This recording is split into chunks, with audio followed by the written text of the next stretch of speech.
Hi, welcome to episode 89. Welcome to Wellness in Every Season, the podcast where we explore the rich tapestry of wellness in all its forms. I'm your host, Autumn Carter, a certified life coach turned wellness coach, as well as a certified parenting coach, dedicated to empowering others to rediscover their identity in their current season of life. My goal is to help you thrive as an individual and as a parent. Today I have with me Megan Outlaw, and she is going to talk to us about budgeting. She is a mom of 3 kids, including twins, so she definitely needs to know about budgeting for this. She calls herself a money mentor. I really like that. And she helps you master your money, meals, and more. So anything money-wise, she's there. Tell us a little bit about you professionally. Introduce yourself for us. Like she said, I'm Megan Outlaw. I've been married to my husband for 25 years. We married when I was a teenager at 19. We always struggled with money. Probably 3 years ago, I became very passionate about getting our finances in order, into the rabbit hole of budgeting, fell in love with it, and realized from talking to others that I was not the only one that didn't know how to handle money. And so that's why I started doing this. I call myself a money mentor instead of a coach because it's more like having a friend. I've been there recently, and so I'm just on the other side of it. And so I just feel like it's more of a mentorship than it is a coach or whatever other big jargon term that people use. But I just want people to understand that no matter where they're at, it is possible to become financially stable. I know that there are so many of us, especially nowadays. I don't know what generation it started where we were fast paced and if we want it, we had to have it. So it's really hard. It's ingrained in us. It's been several generations. So it's really hard to break that. So there is a very big need. And if you look, we have a ton of debt. Most people have over $10,000 of debt. That's a lot of money. Yeah, we had that in our mid-20s, and we filed bankruptcy because it got out of control, and I've made all the money mistakes, I'm pretty sure. You're a mom. Look, proof. Growing up, I was never told no. So if I wanted something, I just got it. Like, we weren't like rich or anything like that. It's just, I'm sure my parents were in debt up to their eyeballs, but they never talked about money. And so I just, as I became older, thought that's how it worked. If I want something, like, I just got it. And my husband grew up the complete opposite. And whereas he comes from a scarcity mindset where he didn't have anything growing up. And so when we collided, he stressed out completely because he felt like I was spending all the money. I was stressed out because I felt like he didn't want to spend any money. And since we started budgeting and getting everything in order, I can spend freely. Budgeting is not restrictive as most people think. It gives you freedom to spend because I know exactly where my money's going. He can see exactly where the money's going. So he doesn't have the anxiety anymore. Now, since we've gotten on the same page, our marriage has gotten very, I'd say, more stronger now than it was for the first 15, 20 years. That is a really big deal. What are things that most couples fight about? Sex, money. I'm missing the other top one, but money is one of the top 3 couples Absolutely. fight about. And there's a reason why there can be, when we talk about infidelity in relationships, infidelity can also be financial infidelity. And that is a really big deal. Hi. That's neat. I've done it. A lot of people blame their husbands. No, I was the guilty one. I was the one who was hiding. I hid a credit card. I hid a loan. I was hiding all kinds of stuff. And when it all came out, it all came out. And that's exactly what he said it felt like. And so it took a lot of talking and working things through and a lot of trust rebuilding because it's like cheating. And I'm sure that, yes, there was a trust rebuilding with him, obviously, but with yourself. Oh, absolutely. Takes so much work, and that speaks volumes that you guys are still together after that. Very different road. One of the things that we did, and I'm 100% okay with it, and now that I'm good with money and all that, I still have it in place, is every time I swap my card, my debit card, he gets a text. But that was one of the guardrails that we put up during that. My husband set that up because we've had our credit cards Yeah. stolen. I feel like pretty much everybody has at this point. If you haven't, it's a matter of time. It just feels like it's now a part of life, unfortunately. But it plays into the budgeting. If you're doing a budget and you're tracking your stuff, you're gonna catch that immediately. Like, it drives me crazy when I see that commercial about, I forget the company, I think it's Rocket Mortgage or whatever, whichever one it is. It talks about they go through and they found they had 3 subscriptions they didn't even know they were paying for, and I'm like, "How do you not know you're paying for a subscription?" That blows my mind.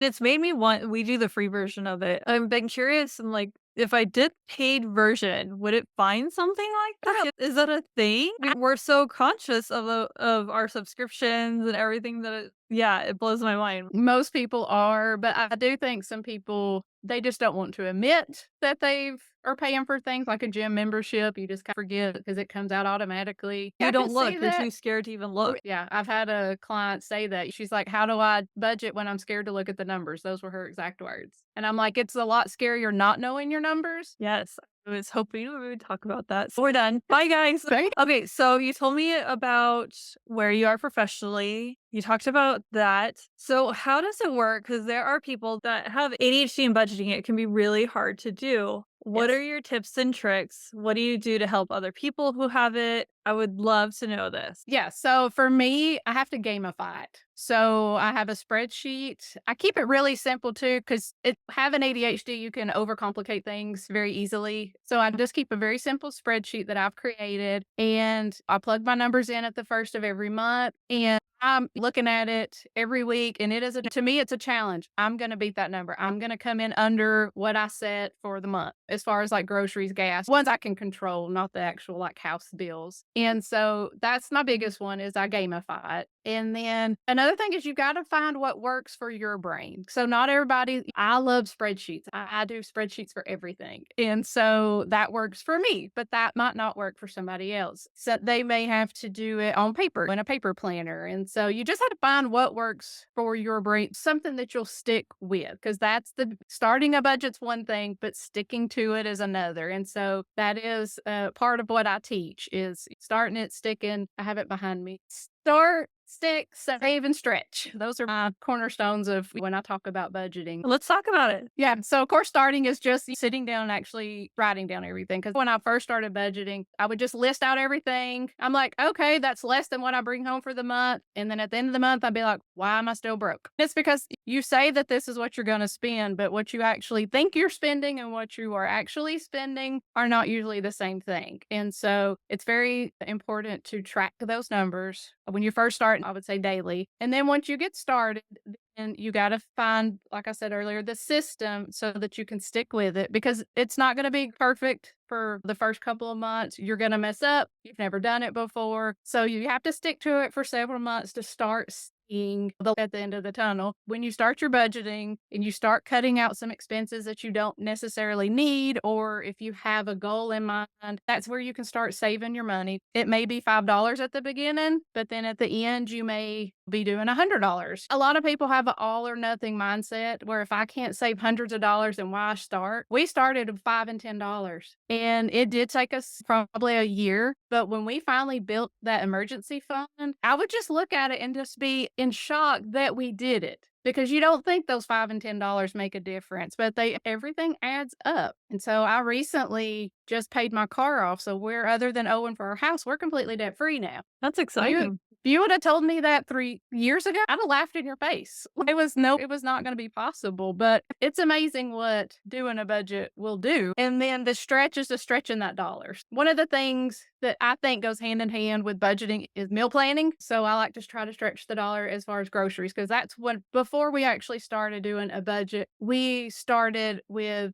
groceries. Like I would make a spreadsheet and I would, make my grocery list. I would put the prices that I found, online because I'd go to the app or whatever and it would total it up and I would set a budget, back then was $100 a week and I could see exactly where I was at because I knew I could control that. Now I couldn't buy all the groceries I wanted, but I could buy the groceries I needed. And having that kind of control, it leads over into other areas. And so I'm like, okay, I've got control of that. I became really good at couponing and meal planning and saving money there. Where can I go next? And then when I found the budgeting, it just snowballed from there. And that makes me think of debt snowballing. Can you explain what that is and how that kind of ties together? Yeah, so the debt snowball, of course, Dave Ramsey is the one who coined that, and we do follow him. Don't follow every single thing that you hear. You have to do what works for you. One of the things he says is not to keep putting into retirement while you're paying off things. We didn't quite do that. We still did both. But the debt snowball, it is where you list all of your, we'll say, credit cards, loans, and you list them lowest to highest as far as the dollar amounts, like what you owe. And you're paying, so let's say you owe $100 on one credit card, 250 on another, 500 on another. So you're going to take that $100 ones and you're going to throw all your extra money at it. And you're going to continue to pay the minimum on your other ones. And then once you pay off that $100, let's say your payment for it was $30, but you're paying 80, whatever you can to get it paid off. You're going to take that $30 that you were paying, you're going to add that to your next payment for that $250 card. So let's say its payments was $50. So now you have that you're paying plus all your extras. And then each time you just take whatever amount you're paying and just add it to the next one. And by the time you get to that big one, you've got a chunk of just payment that you're making, not including all that extra. And there's also the avalanche method, and that's more you pay off the highest interest one. I don't know a lot about it because I don't. What did you do? I thought debt snowball was all of them, but I do remember that there are different ways to pay them Yeah, off. so we're doing the debt snowball. That's the one we did because that was, and what it does is it gives you those little wins. And so that helps your brain to cement it in your brain that, hey, this is working. And you got to have those wins because if you go a year paying something and you don't see any kind of momentum, you get discouraged and you give up. I had a client who thought she was a lot worse off than she was. But once we laid it all out and I showed her how to do that debt snowball, she was stunned. She couldn't believe she was going to have one of the things paid off in 3 months. What she did just fired her up, and she's almost got them all paid off after a year. And when she first started, she thought she was in debt for life. That's what she thought. And so, yeah, one of the things is you have to put it down because you have to see it. You can't just think you know because you talk about groceries. A lot of people are like, oh, yeah, I just spend $500 at the grocery store. I guarantee they're spending 8 or whatever, but it's a lot more than they think. Well, and that's one grocery store. Do you shop at Extras? Yes. I definitely agree. And let's back up. Okay. So she thought she was going to be in debt for life, and it took Mhm. her a year. I wanted to reiterate that because there's so many people who feel so stuck and they're so scared that they can't make that step forward. And I remember the other method, I don't remember the name of it, but the one that you feel the most negative emotion towards. You Oh, pay yeah. them off based off of emotions. I know that is one. That Remember that one? I haven't. Yeah. Interesting. So there I'll are have to look that different. up. So it's really about which way do you need to pay it off that motivates you the most. Exactly. Yeah. If you're good with getting that big one off and do that, there's really no 100% wrong or right way to do it. As long as you're doing it, Exactly. And that's one of the things I teach is small things add up to big changes. all your So, S's. yeah, all of that just kind of Another S one. And yeah, and I didn't say the first one was simple. I keep everything simple. I'm not overcomplicating anything. We're going to keep it simple, easy. You talked about it with your spreadsheet. Oh, yeah. We have a tendency, it's very human nature that we're gonna go that pendulum, right? We're gonna go from one extreme to the other until we're finally in the middle. And you were talking about with ADHD, how people with ADHD tend to overcomplicate things. So you had to keep it simple and you Yeah. said it so quickly that it's like, okay, now I'm going to start. So you did say it. We're good. Yeah, and all my products, they usually have the word like I have a simple budget planner and the simple budget spreadsheet. It says it just about in all my products. But another thing I thought of talking about the ADHD is one of the things that we're bad about is impulse shopping. And so one of the things I suggest for that is the 24-hour rule. And that is,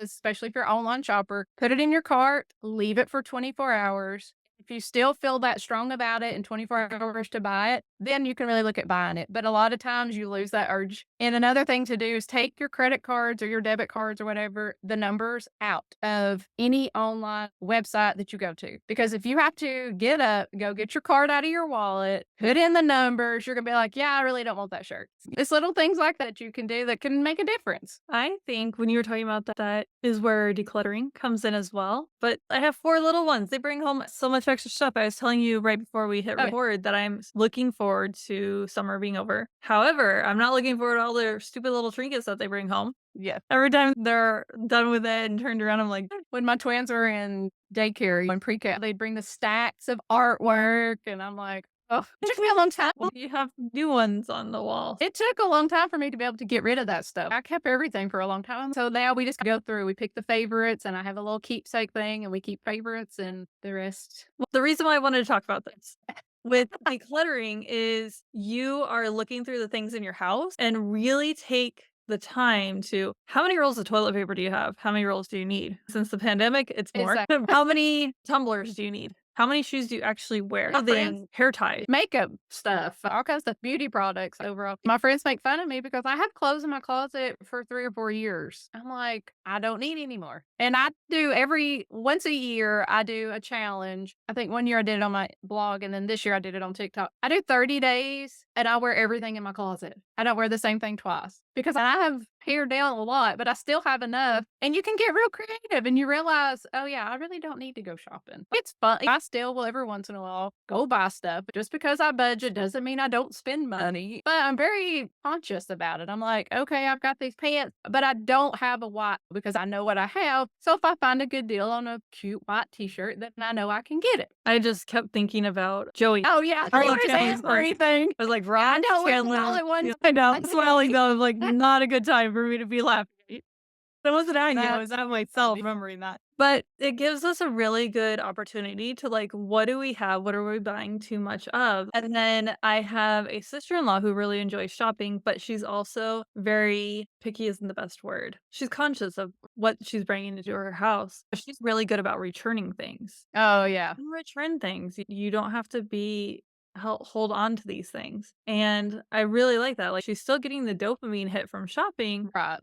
but if it doesn't fit her house or she has that time to think about it, she has no problem returning things. Yeah. Yeah. And I think that's important to remember too. Like it's not yes, you have the shopping cart. That is great. But you can return things if they don't work for you. Getting your money back, you're getting your space back, your time. And really there's the more things we own, the more it actually owns us because you think about it how it's just this purchase, but no, usually you need something else to go with it to like complement it. I don't know. I buy a plant, but then I need a pot for it. a shelf to put it on. It can That one thing. So just think about that part that there's usually more steps to it. You can say, oh, it's just $20, but no, there's the Oh, yeah, $10 that's here, the $5 here to complement it, and then it's the whole thing. And that's one of the things too with budgeting that people is a lot of it is mindset. And so like you just said, it's only $20. Well, yeah, it's only $20 if you do it every week. That's almost $100. You have to set mindset. And one thing that I do that people would probably not make sense to anybody, but it's something I do. So like for our gas budget, I budget for $300 for the month for gas. We both work 1 day a week from home and gas is not that expensive here in Georgia. But if I'm at the end of the month, say the day before the end of the month, and we're right at the edge, I will just get $10 of gas to keep from going over. I know in 2 days I'm going to get more gas, but it's going to be in the next month. But I do that as a mindset thing of being conscious of what I'm spending. And it just, like I said, a lot of people think I probably am crazy for that, but that's just something that I do to make sure that I hit those numbers that I set. And that goes back to what you were saying, where you need to find what works for you and make sure that it's something that isn't so extreme that you don't stick with it. Well, 'Cause and then I we don't can want go to dieting and there's no dieting. Same thing with finances. Yeah, so I didn't mean to interrupt. Having that mindset, because if I was to go ahead and get the $50 and that puts me $40 over, and I do that every month, I'm going to go over a little on groceries now. It's just $40. And then you'll start going over other line items, and then you have wrecked your budget completely. So you have to have that mindset to keep things in line, I think. That makes sense. See? Now you don't sound crazy. There's reason behind my madness. And I think that's most things, honestly. If somebody starts explaining it, you're like, oh, okay, you thought it through. Good enough for me. Move on. I Right. tell my husband that all the time. He's very intelligent. He's an engineer. And I'm like, Oh, you thought it through? Cool. I don't need another process. there you go. With some of the things, we're so busy taking care of our kids and everything else Right. going on that it's like, cool, check in, you're good, you did this, okay, next. You talked about how you personally lived it, you made all the mistakes. I'm sure that really helps with your clients Yes. when they're like, well, you don't know, and you're like, well, actually, yes, I do. And another thing, making all those mistakes, I know what it felt like while I was making it and how I felt because I didn't have anybody to talk to. Nobody knew in my family what we were going through financially. None of my friends knew. I kept it, you feel very isolated, embarrassed, and you feel like you're the only person in the world that are making these mistakes. And so that's another reason that I started doing it is because I want them to know that they're not alone. I will be your biggest cheerleader and I will walk right through with no judgment whatsoever because I'm pretty sure I can top a lot of what people are doing because like I've lived it. A lot of the people in the finance world, they wear big stuffy suits and they're not somebody that you can talk to. I'm somebody you're going to get on a Zoom call with, send a Boxer message, and we'll talk about whatever you got going on in that moment. And so you're not going to get that from some of the big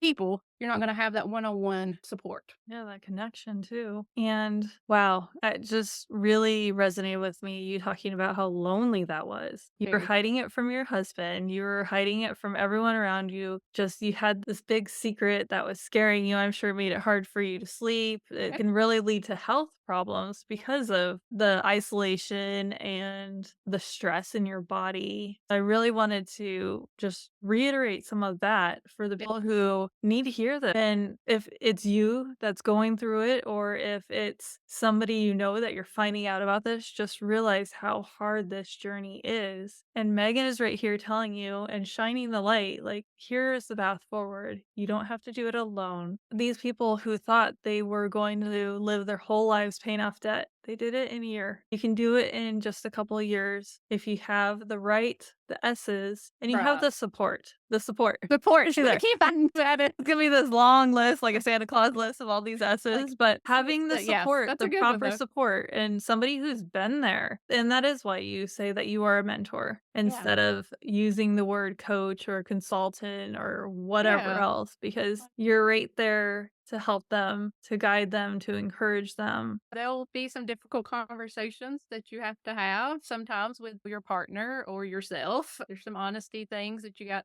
to admit to. I can help you give you some conversation starters. Like you don't want to just, especially even if it's reversed and it's your partner that's doing the things, you don't want to come at them and attack them or be like, we're doing a budget because you're spending all the money. That they're not going to get on board. So there's ways to go about getting them on board because even though my husband stressed about money and all that, he wasn't on board with budgeting in the beginning. He was like, he thought it was pointless. And then when he started the groceries, and then I mentioned that's when I came across Dave Ramsey and started when I went down the rabbit hole of budgeting. I'm like, hey, I'm listening to this podcast. He's like, I guess one day he decided to listen to it. He listened to another one. He was like, hey, I think we should do this budgeting. Of course, it was his idea at that point, and then we did it. My I Big kid Fat about Greek that. wedding is going through my mind right now. They're not always going to be in the same mindset you are of, yeah, let's do this. Now they may be, and that's great if they are, but you can get them to ease around. You can start doing little things. And because it makes a huge difference if you're on the same page. And starting small like you did, now I wanna try the next thing. Now I Yeah. wanna try And this. during all this, I always say my health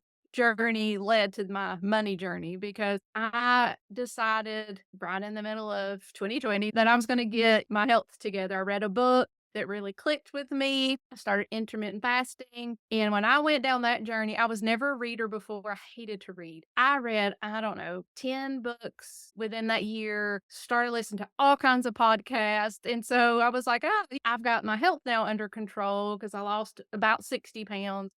And I'm like, okay, where else in my life can I get? Because it was a lot of self development. And so I was like, where else? And then I was like, okay, our money is all over the place. Let's start there. And so one thing will lead to another. This is perfect. I talk all about wellness and the 8 dimensions of wellness, and one of them is finances. So yay, you met Yeah. one of the Yeah. criteria. And what I really like about the dimensions of wellness that you're talking about is how it overlaps. Yeah. And when you are taking care of one area, you're like, okay, what's next? What's next? So I can take care Yeah. of all of me I because mean, it's like a wheel. And when something's out of alignment, I don't know if you've ever yeah. driven on a flat tire. I Yeah. have.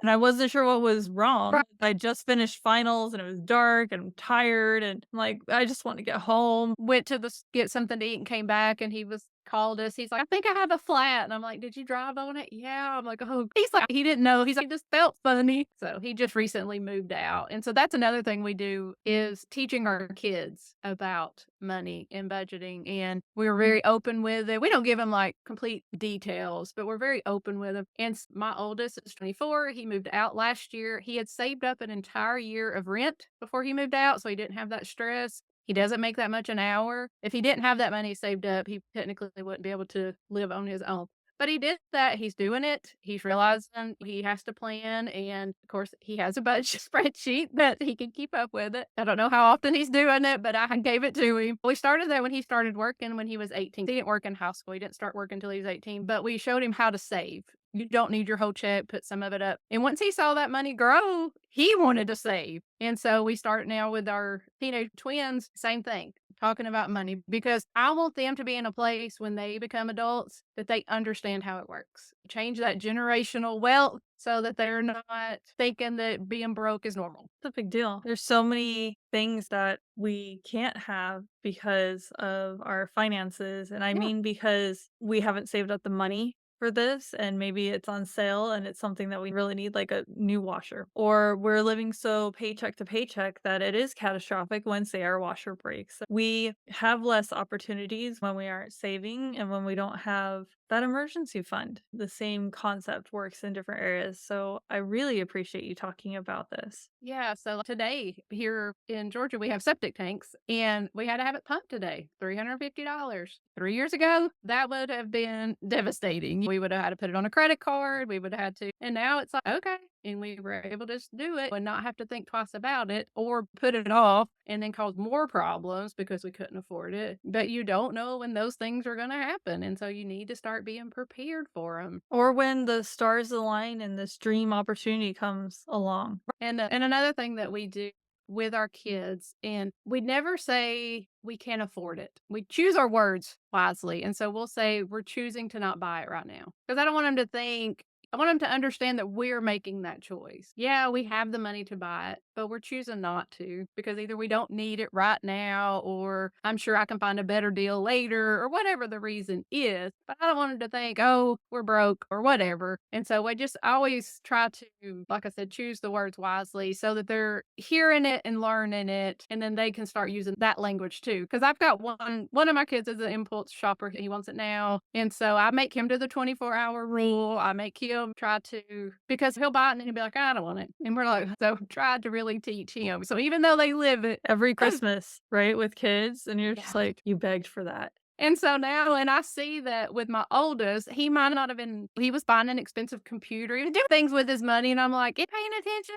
And then I found out later on, he was like, "Yeah, I was waiting till I hit a certain amount in my bank account, and then I bought it." And I'm like, "Oh, so you were paying attention." They may not say they understand or they like it at the time, but they are catching on to it. That's important. Okay, so your ideal client is someone struggling financially, obviously, and feel like there's no hope. How do these people, or if anybody else has resonated with this conversation, either work with you or follow you for when they are ready to work with you? So I've got a website. It's www.therealrawoutlaw.com, and I can explain that name. Yes. It's probably going to change soon, but I just recently started a YouTube channel. That may be an easy way to get some tips because I'm sharing one of the things I'm doing on it. It just has a few videos right now, but I'm answering the questions that people are asking when it comes to budgeting and going over. It's called Budgeting with Megan, and that's with an A. I've got the website. I'm on all the socials at The Real Raw Outlaw. Come follow me over there. If you go to the website, there's a pop up for a freebie. You get on my email list through that because I'm constantly sending emails weekly with tips and resources and different things. So tell us the story now. Okay, so before I started teaching people how to budget, I started a blog back in 2022, and I thought it was a real cool name called The Real Raw Outlaw because I was sharing real life and the raw because I was authentic and I showed the good, the bad, the ugly. And then the outlaw, of course, it's my last name. And so when I decided to pick and start teaching budgeting, I wavered back and forth whether to change the name or not. But I thought it still made sense because I still did those things. And so I kept it. I just started the YouTube channel under the Budgeting with Megan. And so I may eventually switch it all over to that to make it a little more easier and not be such a mouthful. But for right now, we're the Real Raw Outlaw. Fun. Well, for me, at least, if I hear the why, it sticks. Yeah. Yeah. People are like, what? But then when I explain it, they're like, oh, yeah, totally makes sense. Yeah, see? There you Yeah. go. Thank you so much for being on. We look forward to following you, and I'm putting words in for everybody else who's listening, but thank you so much. This was very helpful, And financial wellness is important. It leads to so much stress if we don't know where we're at, or like the monster that's known is so much less scarier than the monster who's not known. This is our finances in general. If we don't know what it is, it's so much scarier. Work with her. She obviously cares. She's been there and she will help you through it. If you're not ready yet, she has the freebies. So check out her website. She has YouTube as well and all the Instagram, TikTok. She has all the things. She gives you tips. So use them and she keeps it all those S's. Simple, start, stick, save, and stretch. Thank you so much for having me. I've really enjoyed this conversation. Thank you. Remember to take time to heal, relax, and be present. Next week, we will be talking about how everything is temporary. See you there.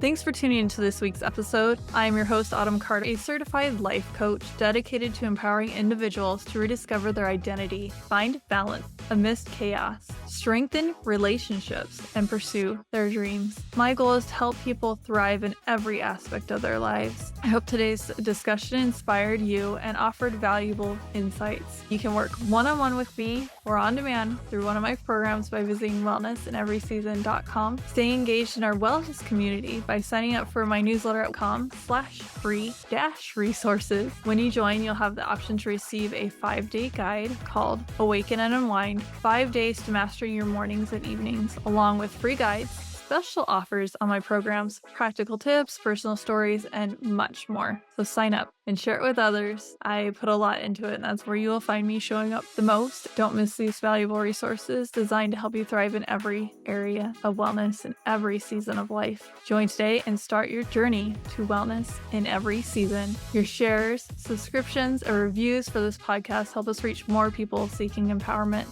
So please spread the word about our podcast. Thank you for being a part of our podcast community, and I look forward to continuing our conversation, sharing stories, and exploring wellness in all its aspects. One last thing to cover the show legally. I am a certified life coach and a certified parenting coach, giving general advice. I have a bachelor's in applied health, so I use that for the wellness aspect. So think of this more like a self-help book. This podcast is for educational and entertainment purposes. I am not a licensed therapist, so this podcast shouldn't be taken as a replacement for professional guidance from a doctor or therapist. Because I don't know you personally, I'm not offering you personal advice. This is very general. If you want personal one-on-one coaching, go to my website, wellnessinEverySeason.com. That's where you can get personalized coaching from me or you. I will see you in next week's episode. Bye.